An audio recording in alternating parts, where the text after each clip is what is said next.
Hi there, and welcome back to the Lisa Nichols Show, where I share the tools that you need to really take your life to the next level, that place that you want it to be. I love reading your comments and seeing your engagement with each other on each of the episodes. I love the Yana, I've had that same experience. I love the engagement we have. That's what our community is about. That's what this tribe is about. In this episode, we're going to talk about facing loneliness, are dealing with the space of being alone. Because being alone and being lonely are two totally different things. Over the past few years of our lives, things have changed dramatically. Like life just does not look the same. The way we engage is different. The way we socialize is different. The way we work together, it's all been shifted. And not by any of our choice. For many of us, it's felt very isolating. And it's an isolating time. And based on your relationship, based on who lives with you, based on your work environment, all of that determines how connected you feel or how disconnected you feel. I know there are times when we want to be alone. And then there are times when we need to have other human beings around us. See, we're not designed to walk through this life journey all by ourselves all the time. And so the feeling of isolation or loneliness is a real feeling. And yet sometimes we can be stuck in how to get out of it. So I want to share with you my top 3 tips for facing loneliness. Now, of course, you can morph this and change this, expand it and contract it as you need.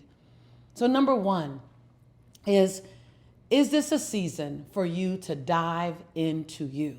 I know for me, when I got caught in all of the craziness of the pandemic, I realized that it was an opportunity for me to stop and be with Lisa. Because guess what? There were so many things I was doing that I loved doing, but I'd outgrown. I was ready to stop. And the pandemic and everything around it stopped me so that I can look at Lisa, so that I can dive into Lisa. So number 1 is what part of self-growth and self-love and self-development that requires you to sit still and maybe be with self. Not be alone, but be with self. Number 2, how do you shift your energy to find new possibilities for connection so that you remember that you're not alone? How creative can you be? What can you do? I remember when I called my first family Zoom connection. Family connection call. Sip and celebrate, you guys. I was so nervous that everyone was going to say, Lisa, you're so hokey. Because I am. I could be kind of corny. Lisa, you're so, I just felt like they were going to judge me. I was nervous. And my cousins came in, and my aunts came in, and my uncles came on. And man, everyone was like, this was really cool. So shift your energy to find new possibilities for connection. What can you do? I remember a girlfriend of mine said, let's get online, let's get on WhatsApp, let's invite a bunch of people in one group, let's all wear funny hats, and let's get our favorite drink. I was like, okay, it was really good. It was really good. I started on Sundays calling one person each Sunday and spending 30 minutes just connecting. I just have to get creative, and I want to invite you to do the same.